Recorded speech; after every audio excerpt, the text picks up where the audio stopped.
Assalamualaikum warahmatullahi wabarakatuh. Bismillahirrahmanirrahim. Alhamdulillahi rabbil alamin. Nahmaduhu wa nasta'inuhu wa nastaghfiruh. Wa na'udzu billahi min shururi anfusina wa min sayyiati a'malina. Man yahdihillahu fala mudilla lahu wa man yudlil fala hadiya lahu.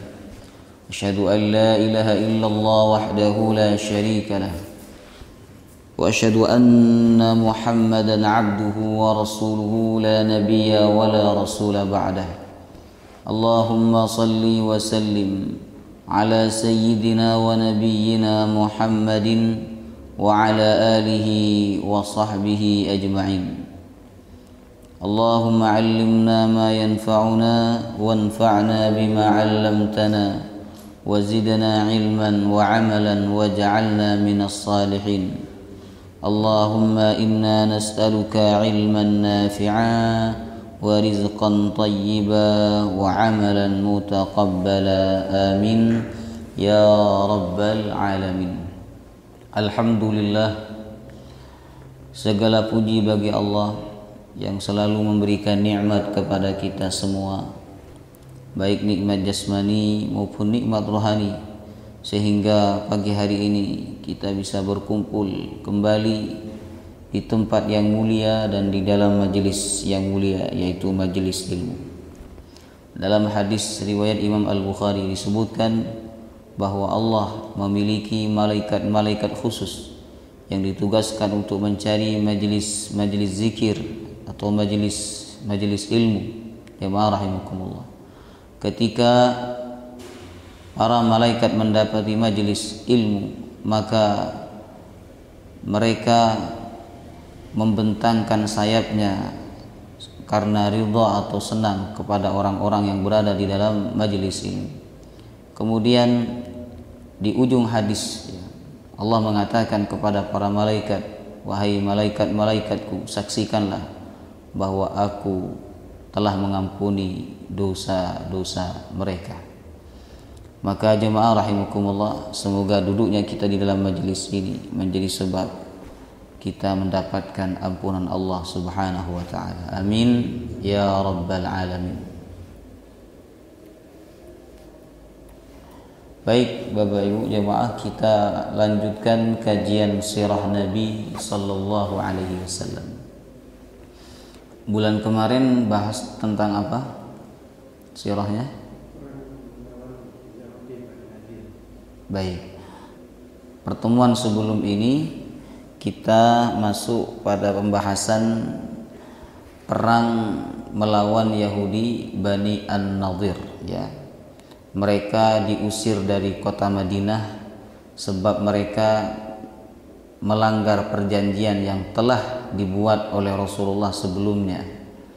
Kemudian mereka juga melakukan percobaan pembunuhan terhadap Nabi sallallahu alaihi wasallam. Maka Nabi memberikan tenggang waktu sekitar 10 hari kepada mereka untuk meninggalkan kota Madinah. Tetapi mereka tidak mau meninggalkan kota Madinah. Mereka tetap bertahan di kota Madinah karena mereka dijanjikan bantuan perang oleh orang-orang munafik. Ya. Namun ketika hari H, ya, hari di mana kaum muslimin menyerang mereka, ternyata bantuan itu tidak ada. Jemaah rahimakumullah, ya. Maka mereka pun pada akhirnya kemudian menyerah dan meninggalkan kota Madinah, ya. Baik Bapak Ibu, sekarang kita masuk pembahasan perang Badar yang kedua. Nah, untuk perang Badar yang pertama sudah kita bahas di awal-awal tentang jihad fisabilillah, ya. Dan itu perang yang paling besar dalam Islam, Bapak Ibu. Sejak perang Badar itu terjadi, marwah izzah wibawa kaum muslimin semakin diakui oleh orang-orang kafir, dan mereka berpikir 1000 kali untuk menyerang kaum muslimin. Jamaah rahimakumullah. Ya, orang-orang kafir mulai memandang bahwa mereka tidak boleh lagi meremehkan kaum muslimin. Walaupun saat perang Badar jumlahnya sedikit ya, hanya 313 sedangkan musuh 1000 orang, namun kemenangan ada di pihak kaum muslimin ya. Sehingga mereka membayangkan jumlah yang sedikit saja dapat mengalahkan mereka dengan jumlah yang banyak. Bagaimana kalau jumlah pasukan kaum muslimin itu lebih banyak? Jemaah rahimakumullah ya. Baik. Perang Badar yang kedua dan perang Dumatul Jandal. Jadi pagi hari ini Bapak Ibu ada 2 perang yang akan kita bahas. Setelah ini kita akan masuk insyaallah bulan depan ya, perang Khandaq. Itu perang ketiga terbesar di masa Rasulullah SAW. Yang pertama perang Badar, yang kedua perang Uhud, dan yang ketiga adalah perang Khandaq. Jamaah rahimakumullah. Baik.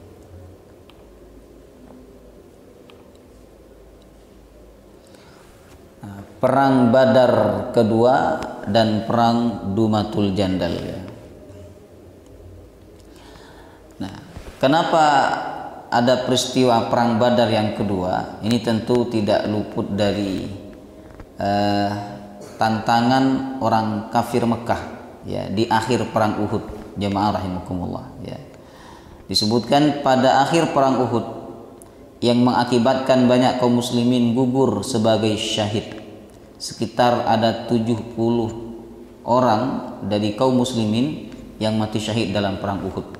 Jamaah rahimakumullah. Dan ini sudah kita bahas ya, bahwa sebelum perang Uhud terjadi, Rasulullah mengumpulkan para sahabatnya, kemudian bermusyawarah dengan mereka.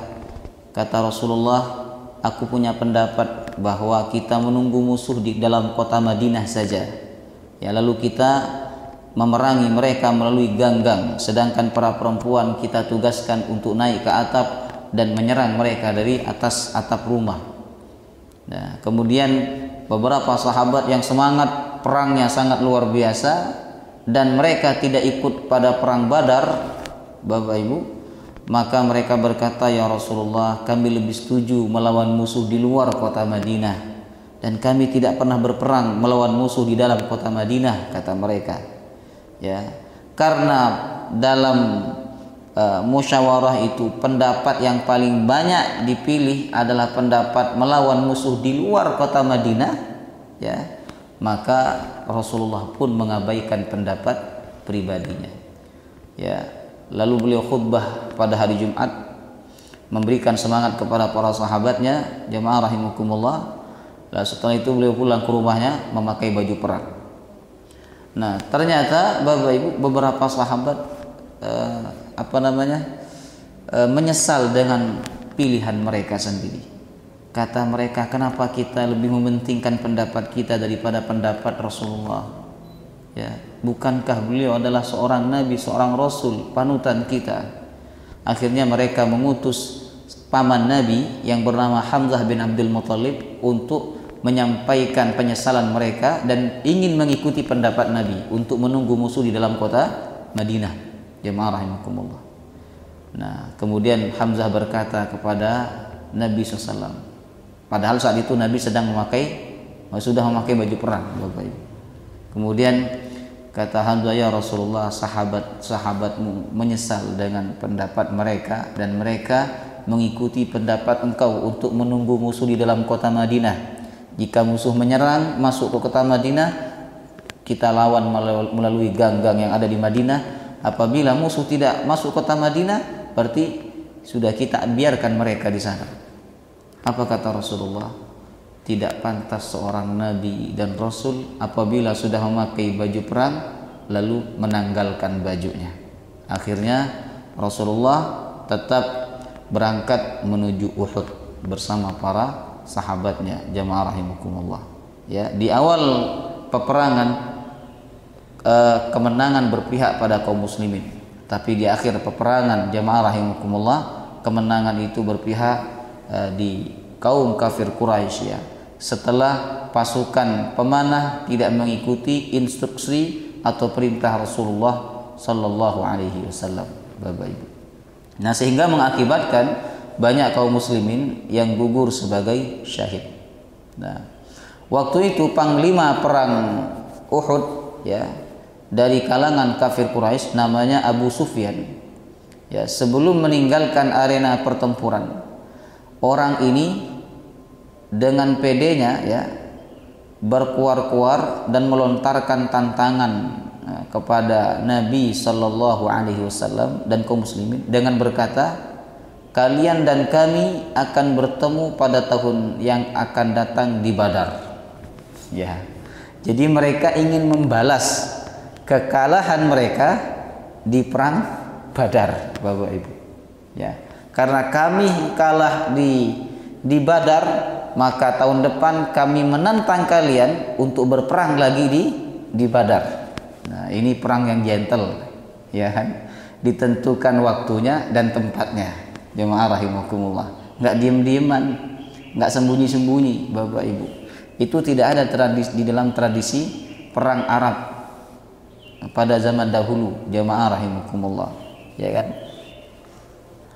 Beda dengan zaman sekarang, ya kan? Perang dilakukan secara sembunyi-sembunyi, pasukan sembunyi dan sebagainya, alat-alat yang canggih dari jarak yang jauh, ya kan? Sedangkan pada masa dahulu perang itu ditentukan kapan waktunya, di mana tempatnya. Maka Abu Sufyan berkata, kalian dan kami akan bertemu pada tahun yang akan datang di Badar. Ya. Nah, mereka ini pede ya, pede karena mereka menganggap diri mereka menang dalam perang Uhud, ya, Bapak Ibu. Mendengarkan tantangan ini, Rasulullah SAW menyuruh salah seorang sahabat untuk menjawab dan menyanggupinya. Ya, baik. Nah, maka udah disepakati bahwa tahun depan perang lagi ya di Badar. Jemaah rahimakumullah. Nah, kita lihat bagaimana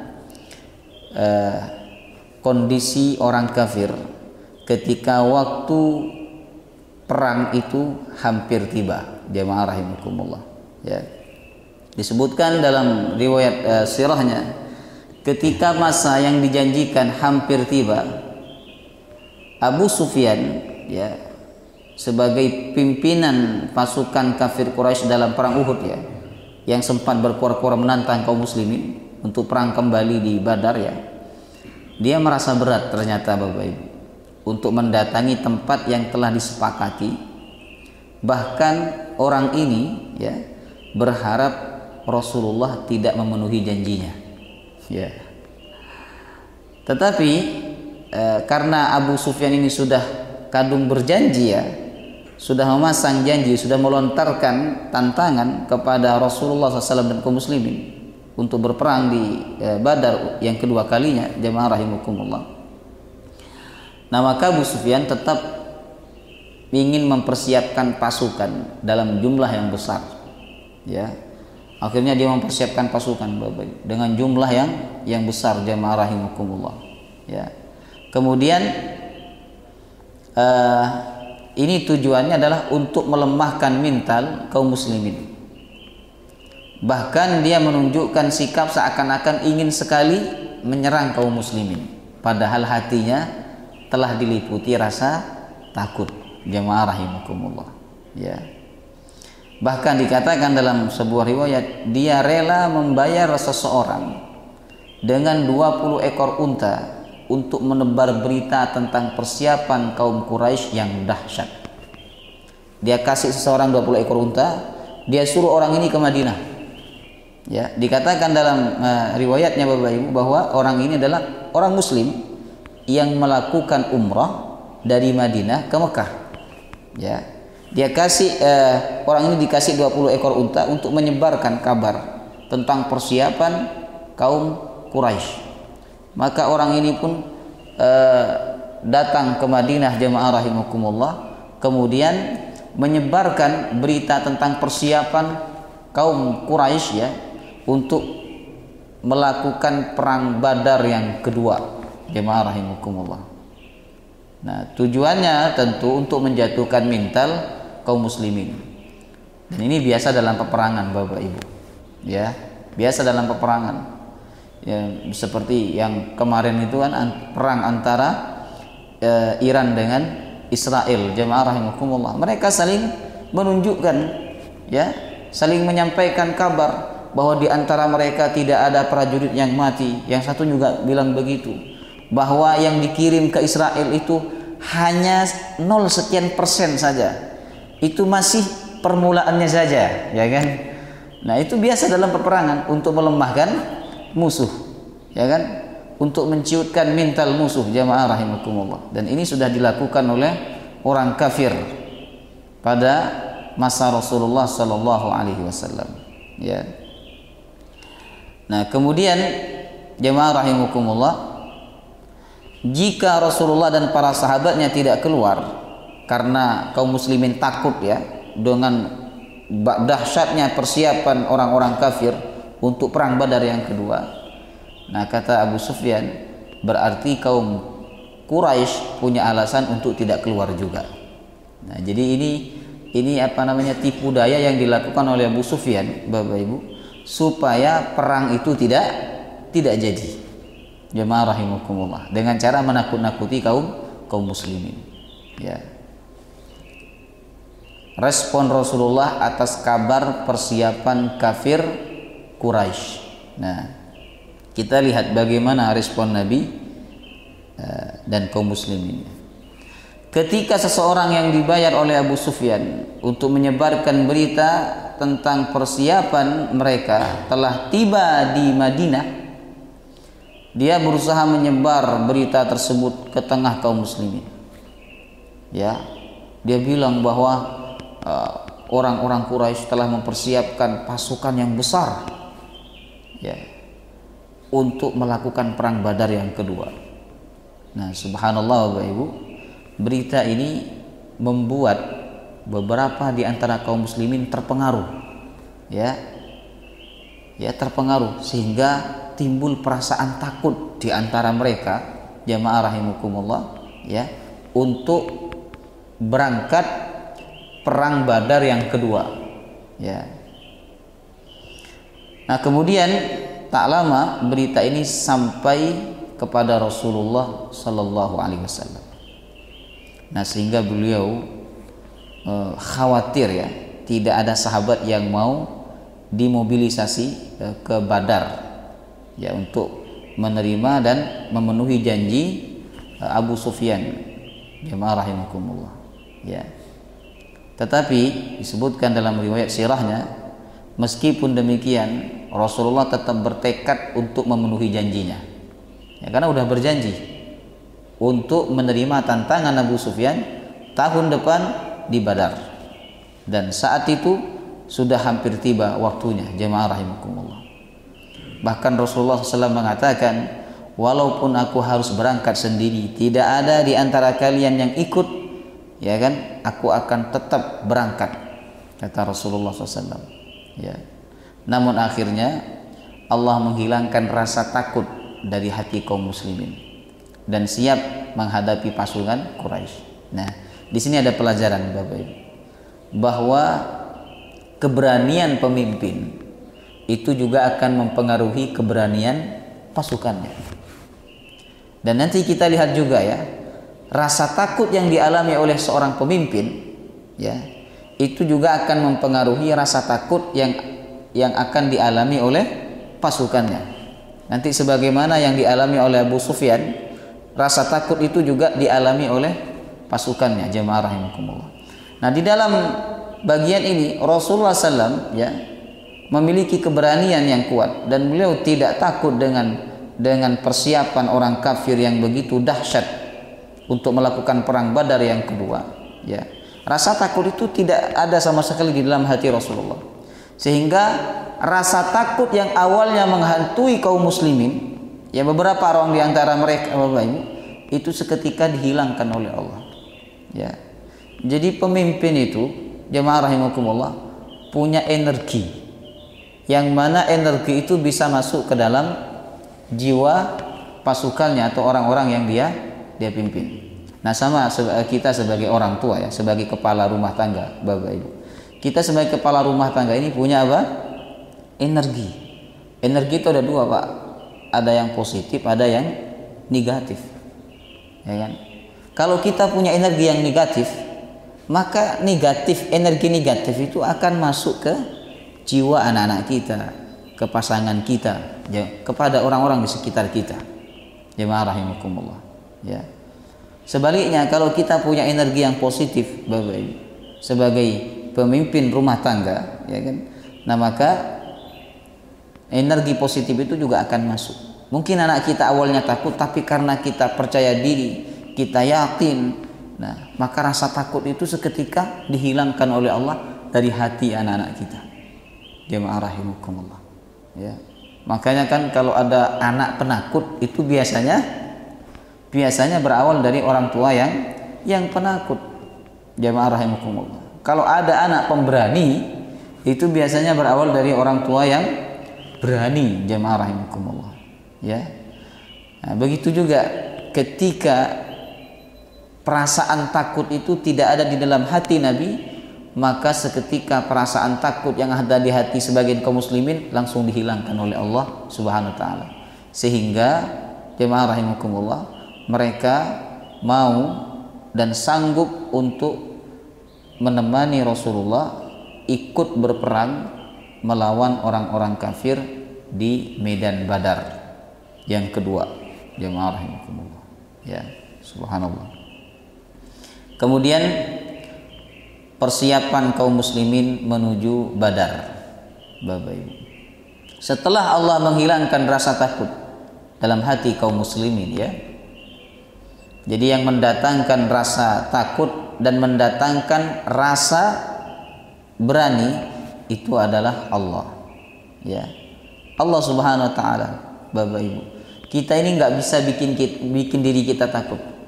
Dan kita tidak bisa bikin diri kita ini berani. Begitu juga kita nggak akan bisa membuat hati orang lain berani, dan kita tidak akan bisa membuat hati orang lain takut. Semua yang menggerakkan dan merubah hati manusia ini adalah Allah Subhanahu wa taala. Maka bahasanya di sini Allah menghilangkan rasa takut dalam hati kaum muslimin. Nah, orang kalau udah nggak takut, Bapak Ibu, maka pikirannya akan tenang. Jemaah rahimakumullah. Ya, badannya akan kuat. Kemudian idenya akan cemerlang. Tapi orang tuh kalau takut, Bapak Ibu, takut, pikirannya tidak tenang. Ketika pikiran tidak tenang, badan akan lemah. Ketika badan lemah, idenya juga tidak akan muncul. Jemaah rahimakumullah. Ya. Kita ingat perang Badar, ya, bahwa di malam hari sebelum besoknya perang, Allah membuat kaum muslimin tenang, tidak ada rasa takut, padahal besok perang melawan musuh 1000 orang, Bapak Ibu, sedangkan jumlah mereka 300. Ya, kita ini, Pak, kalau besok perang pasukan kita 300 sedangkan musuh pasukannya 1000, kira-kira nanti malam kita bisa tidur enggak? Tak bisa tidur. Tetapi ketika hati kita dibuat tidak takut oleh Allah, dibuat tenang, jemaah rahimakumullah, maka 1000 orang itu seakan-akan 10 orang, Bapak Ibu. Ya. Nah, disinilah kita pentingnya memohon perlindungan kepada Allah dari rasa takut. Sebagaimana doa Nabi, Allahumma inni a'udzubika minal hammi wal hazan, wa a'udzubika minal ajzi wal kasal, wa a'udzubika minal jubni wal bukhl, wa a'udzubika min ghalabatid daini wa qahrir rijal. 8. Kalau kita terbebas dari 8 perkara ini, maka kita adalah orang yang merdeka. Ya Allah, aku berlindung kepadamu dari ham. Ham itu mencemaskan masa depan. Ya, takut ini, takut itu orang yang tidak merdeka, Bapak, karena dia tidak bisa menikmati yang sekarang. Kemudian yang kedua, hazan. Hazan itu menyedihkan, ya, apa yang sudah terjadi di masa lalu. Jemaah rahimakumullah. Kemudian ajzi, lemah pikiran atau lemah fisik. Ini juga termasuk yang Nabi berlindung darinya kepada Allah Subhanahu wa taala. Kemudian yang keempat, wal kasal, malas. Jemaah rahimakumullah. Yang kelima, wal juben itu takut kepada musuh, takut untuk berjihad, takut melawan tantangan orang-orang kafir. Kemudian wal bukhl, pelit. Ya, ini juga sama ya. Kemudian yang keenam, ghalabatud dain, terlilit hutang. Itu juga tidak merdeka, Bapak Ibu. Wa qahrir rijal, dan mendapatkan ancaman dari seseorang. Ya. Nah, maka berlindunglah kepada Allah dari rasa takut terhadap urusan dunia ini. Jemaah rahimakumullah. Ya.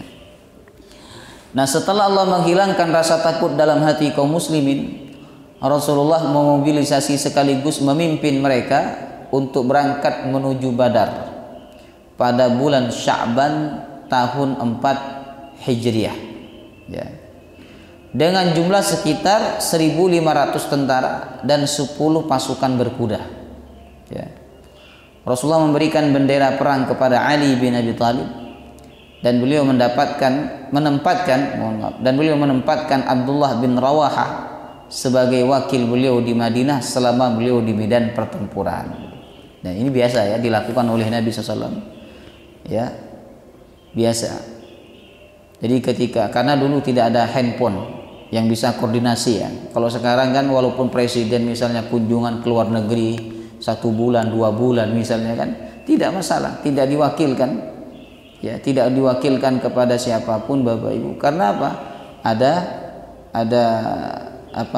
ada WA, ada Instagram, ada alat untuk tetap bisa berkomunikasi. Jemaah rahimakumullah. Nah, sedangkan Rasulullah saat itu ketika hendak berangkat menuju Badar, beliau wakilkan untuk menjadi pemimpin kota Madinah sementara waktu kepada Abdullah bin Rawahah. Ya.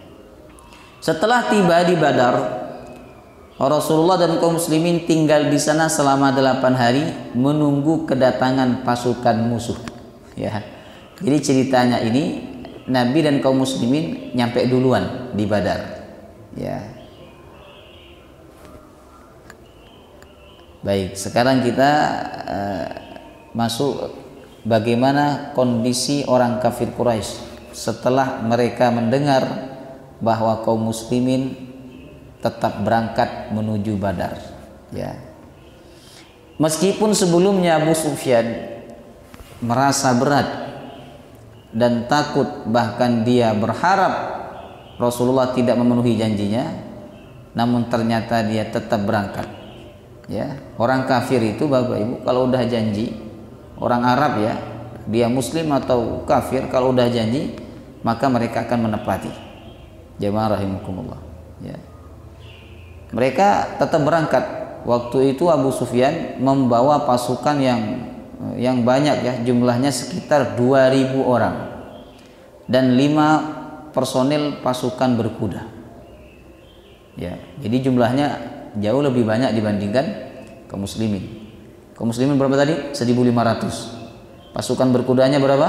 10. Sedangkan orang kafir 2.000 tentara dan pasukan berkudanya 50. Jadi kalau di total ini berapa? 2.050. Sedangkan kaum muslimin 1.510. Jemaah rahimakumullah. Ya. Nah, ketika sampai di Zahran sekitar 40 km dari Mekah, rasa takut semakin menghantui Abu Sufyan karena memang dari awal udah takut orang ini. Ya. Dia memikirkan dampak peperangan dengan kaum muslimin, Bapak Ibu. Ya. Orang kalau di awal udah takut, ya kan? Maka seterusnya dia akan takut. Jemaah rahimakumullah. Ya. Karena Abu Sufyan ini di awal-awal takut, tapi dia tidak menampakkan rasa takut itu kepada pasukannya, kepada orang-orang Quraisy, Bapak Ibu. Nah, ketika dia udah berangkat membawa pasukan 2.000 orang dan 50 pasukan berkuda, sampai di sebuah tempat namanya apa tadi? Zahran, ya. Nah, rasa takut itu semakin bergejolak di dalam dirinya. Jemaah rahimakumullah. Dia mikir dampak buruk ketika berperang dengan orang-orang muslim itu. Walaupun perang Badar maupun perang Uhud, ya kan, mesti dampak buruknya kepada ekonomi mereka dan juga berdampak kepada tokoh-tokoh mereka yang banyak mati dalam medan peperangan. Jemaah rahimakumullah, ya. Nah, sehingga saat itu Abu Sufyan benar-benar, ya, tekad perangnya padam, Bapak Ibu. Jadi udah nggak ada niat untuk berperang. Ya, padahal udah di perjalanan ini jemaah rahimakumullah, ya kan, tapi niat untuk berperang itu udah padam, udah nggak ada, Bapak Ibu. Ya, dia mencari alasan untuk bisa kembali ke Mekah. Karena seorang pemimpin ini kalau menyampaikan, karena saya takut melawan Muhammad dan kaum muslimin, maka kita pulang aja, nggak mungkin begitu, Bapak Ibu. Ya, pemimpin itu menjaga marwah di hadapan para pengikutnya, jemaah rahimakumullah. Maka saat itu Abu Sufyan mencari-cari alasan untuk bisa kembali ke Mekah. Nah, dengan berkata kepada pasukannya, saudara-saudara Quraisy, alangkah baiknya jika kita menunggu musim subur di mana kita bisa bercocok tanam dan minum susu.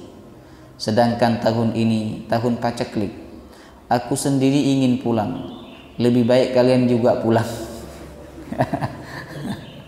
Lebih baik kalian juga pulang, jemaah rahimakumullah. Nah, ternyata rasa gentar dan takut itu juga menguasai seluruh pasukannya. Ya, karena pemimpinnya takut, ya, walaupun dia tidak mengungkapkan takut gitu, ya, tetapi rasa itu dapat dirasakan juga oleh para pasukannya, jemaah rahimakumullah. Maka orang-orang Quraisy itu memilih pulang ke Mekah tanpa berperang. Akhirnya mereka pulang, ya kan. Padahal 2.000 orang udah berangkat, 5 pasukan berkuda sudah disiapkan, ya kan. Nah, tidak ada satupun yang menentang pendapat ini. Jadi enggak ada. Jadi mereka udah juga takut, ya. Pemimpinnya takut, pasukannya juga takut, jemaah rahimakumullah. Ini orang takut ketemu orang takut, Bapak Ibu. Maka tidak ada yang menentang pendapat itu, jemaah rahimakumullah, ya. Coba bayangkan mereka yang menantang berperang, tetapi mereka pula yang melarikan diri sebelum sampai di medan pertempuran, jemaah rahimakumullah, ya kan. Nantang, tapi ketika hari H lari, ya, padahal dia yang menantang, Bapak Ibu. Nah, inilah kita bisa melihat, ya, bahwa orang kafir itu beraninya hanya di ucapan saja, tapi sesungguhnya hati mereka itu diliputi oleh rasa takut, jemaah rahimakumullah. Bahkan Allah mengatakan dalam Al-Quran, tahsabuhum jami'an wa qulubuhum syatta. Kalian melihat orang kafir itu jami'an bersatu, ya kan, 2.000 orang berkumpul, wa qulubuhum syatta, tapi sebenarnya hati mereka itu syatta, berpecah. Hati mereka itu tidak bersatu, ya. Baik. Rasulullah menunggu musuh tapi tidak kunjung datang, ya kan, karena Nabi sudah sampai di Badar, jemaah rahimakumullah. Ditunggu-tunggu, mana ini kok nggak datang-datang, ya kan. Beliau di Badar selama 8 hari, ya. Selama masa penantian itu, kaum muslimin ternyata sambil menjual barang dagangan mereka di pasar Badar Sahara. Ini pasar musiman, ya kan. Pasar biasanya ada di bulan-bulan tertentu, dan pada saat itu, Bapak Ibu, musimnya memang musim berdagang di Badar Sahara ini. Jadi ada tanah lapang memang khusus untuk pasar musiman. Kalau di Indonesia ini juga ada pasar musiman, ya kan. Misalnya pasar bulanan, setiap bulan apa ada pasar, atau pasar malaman ya kan, malam minggu misalnya kan ada pasar ya kan, seperti di mana, di Gadang, di Bumi Ayu jemaah rahimakumullah, itu kalau setiap malam minggu ada pasar wisata, pasar malam. Tapi di selain malam minggu tidak ada. Nah dulu juga ada pasar musiman, sehingga menunggu musuh itu nggak datang-datang ya kan, akhirnya kaum muslimin menjual, melakukan transaksi jual beli di pasar Badar Sahra ya, dan mereka mendapatkan laba yang memadai ya, tidak perang tapi dapat untung ya, dapat laba. Setelah itu kaum muslimin pulang ke Madinah dengan membawa pamor yang harum dan keberadaannya yang disegani. Subhanallah Bapak Ibu, karena musuh ditunggu tidak datang, padahal mereka yang menantang. Nah subhanallah. Nah, peristiwa mangkirnya pasukan Quraisy dari janji mereka mempunyai pengaruh besar dalam mengembalikan jiwa besar kaum muslimin setelah mengalami peristiwa pahit dalam perang Uhud tahun sebelumnya. Jemaah rahimakumullah. Nah, peristiwa ini dikenal dengan beberapa nama, yaitu Badar al-Mau'id, Badar yang dijanjikan, karena memang dijanjikan sebelumnya. Nah, ada juga yang menamakan perang Badar kedua, ada yang menamakan perang Badar terakhir, ada yang menamakan perang Badar Sugro, perang Badar kecil. Bapak Ibu. Baik. Nah, berikutnya masuk perang Dumatul Jandal. Nah, ini kasusnya sama ya.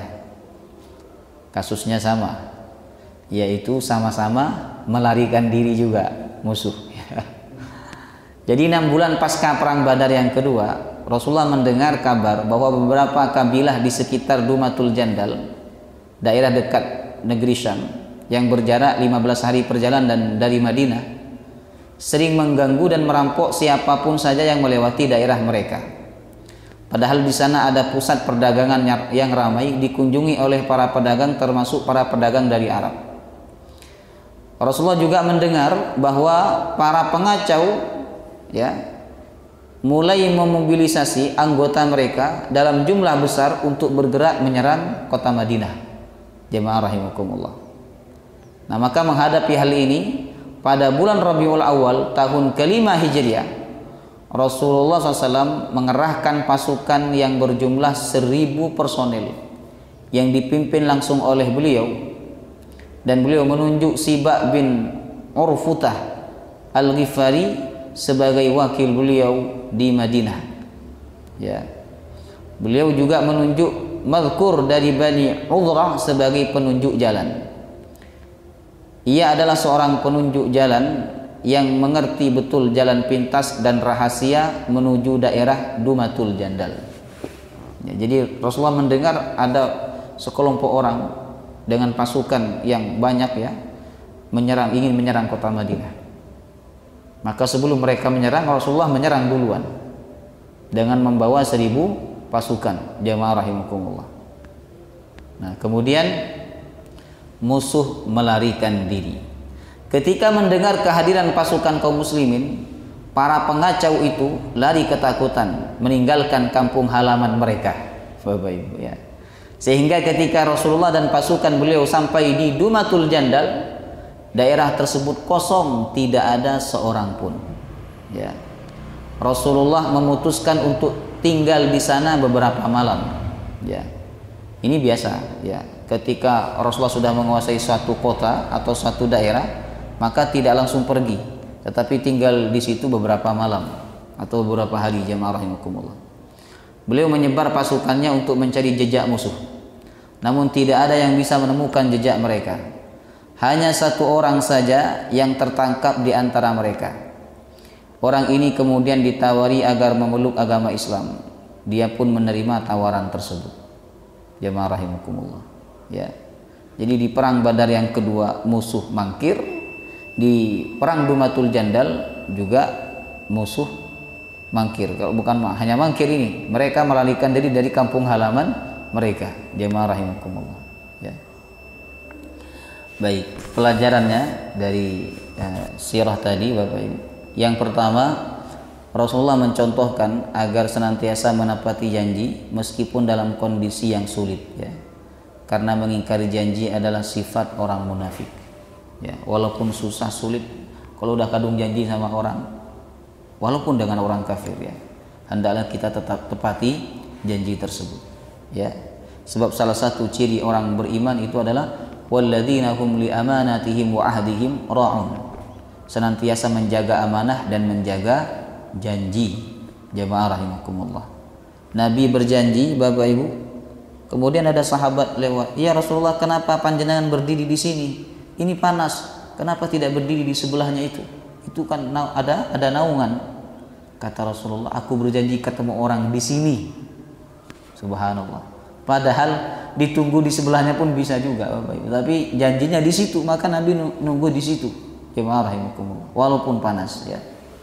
Yang kedua, Rasulullah telah mencontohkan agar kaum muslimin tidak takut dan tidak gentar atas tantangan perang dari orang-orang kafir. Asalkan niat dan maksudnya benar, yaitu untuk membela dan meninggikan kalimat Allah, bukan untuk menunjukkan keberanian yang bersifat pribadi. Ya. Islam ini mengajarkan kita bukan menjadi penakut, ya, tapi pemberani. Berapapun jumlah kita sebagai orang Islam, mungkin lebih sedikit daripada jumlah orang kafir, jangan sekali-kali ada perasaan takut di dalam hati kita sebagai seorang muslim.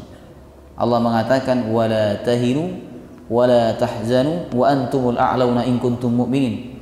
Jangan merasa hina, jangan takut, jangan sedih, kalian tetap tinggi selama kalian beriman kepada Allah. Kemudian yang ketiga, pada hakikatnya orang-orang kafir adalah kaum yang penakut, meskipun terlihat seperti orang yang pemberani. Jemaah rahimakumullah.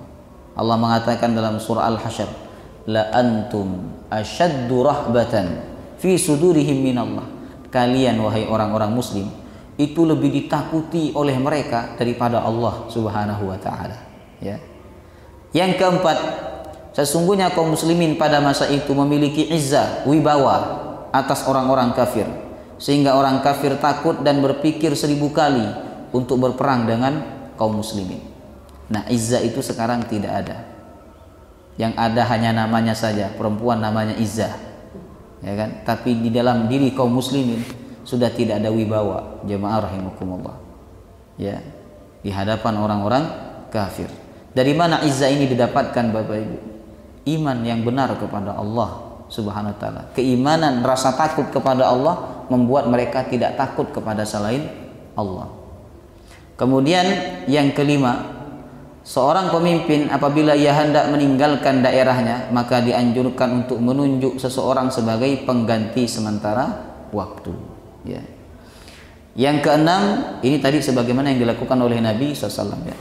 Yang keenam, salah satu mukjizat Rasulullah yaitu musuh telah merasa takut 1 bulan sebelum berperang, ya. Ini mukjizat Nabi, ya.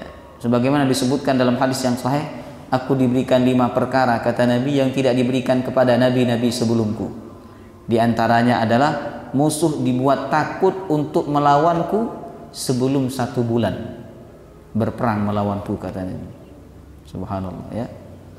Kemudian yang keenam, yang ketujuh, Bapak Ibu, tidak boleh memaksa orang lain meskipun musuh yang sudah kalah untuk masuk ke dalam agama Islam.